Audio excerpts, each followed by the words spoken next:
two parties between middle America and the coastal elites, where you have spent, large swaths of your life. I think perhaps you're the only person here who has lived in both places, middle of America. Brad just said he's from Indiana.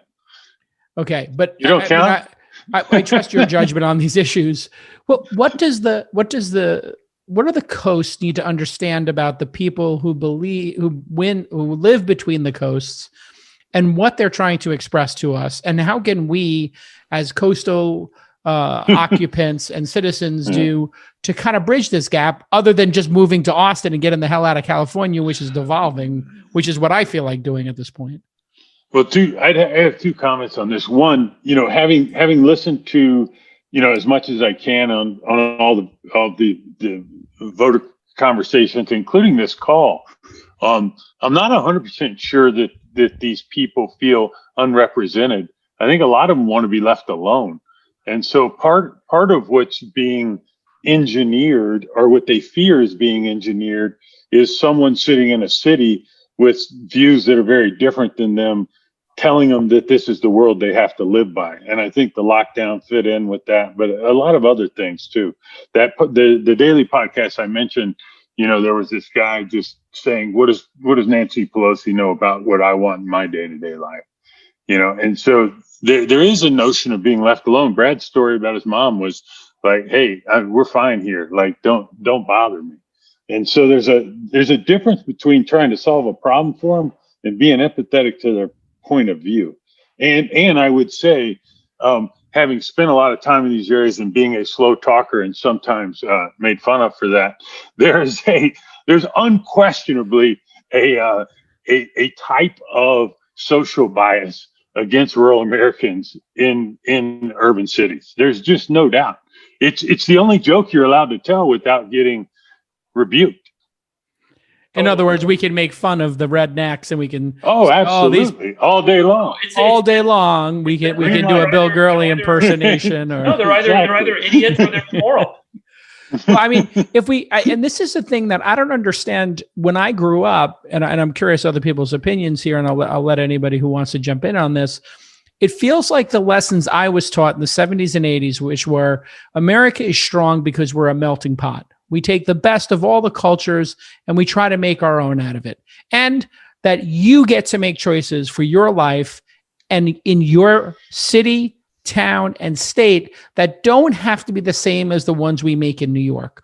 So if you want to have a handgun and you want to put it on your waistband in Texas or wherever, and in New York City, we don't want to have handguns in the city because it's a little bit more crowded, we can have that difference and we can coexist. And I don't know when we lost this script that what makes America great is the differences, and that people living in different parts of a very large, diverse country can have different opinions about, abortion and what month abortion is allowed to occur at, or the owning of a gun, or, how tall a building can be built. When did that get taken off the table? And who took it off the table? Who took it off the table was these hysterical libs. And I think the hysterical, as much as this far-right Trump, flags on pickup trucks surrounding other cars is absolutely horrible to watch. I have equal disdain for hysterical libs trying to tell somebody who lives on a ranch that they can't have a gun when they've never even been to a goddamn ranch and they've never had to use a gun to protect their family because a cop coming to your ranch is going to take 45 minutes. And that's what America needs to get back to, is respecting each other's different lifestyles, whether you're an atheist or you're devoutly Catholic. Viva la différence. Let people live their goddamn lives. I think it's an astute point, Bill. Hey, J-Cal, can we run down California next? Yeah. I'm very curious how Prop 22 is doing. And Prop 22 is ahead. Bill Gurley. Praise Jesus. The goddamn people are allowed. Hey, Bill, can you tell everyone what Prop 22 is and why? Yeah, please. Why it got put on? Yeah, but it would transition to a whole bunch of conversations about politics that I feel more passionate about than who gets elected. Yeah, which is, if in order to solve the problems that everyone's upset about with inequality and whatnot, I think you have to have massive innovation and you have to have job growth. And I don't know of any waves in history where you get a whole bunch of improvement in standard of living for broad swaths of a population without being positively aligned with job growth. And where I'm going with this is my biggest concern about Washington. I used to say the main reason Silicon Valley works is because it's so fucking far away from DC. And it's because regulation is the friend of the incumbent. And it's the opposite of innovation. It locks in things and it's very resistant to change. And Matt Ridley's new book, How Innovation Works, goes through this over a very, very long period of time. It's fantastic. And he talks about why Europe's gotten stuck. And like the top 50 market cap companies in Europe, there's no new entrant in 30 years or something like that because of this. Anyway, Prop 22 is a California proposition reaction to a law that was put on the California books called AB5.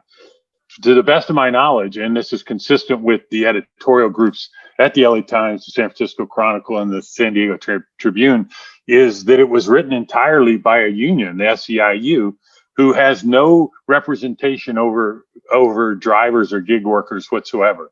They represent service industry workers, and they would like to represent Uber drivers, but they don't today. And I think about this like a bunch of people living in Nevada trying to pass a law for the citizens of California. Unfortunately, because of regulatory capture, which I think is unfortunate on both sides of the aisle, the union's able, through a woman named Lorena Gonzalez, is able to get the state to pass a law that basically targeted gig workers, which was this new job type that has all these fantastic benefits. Anyway,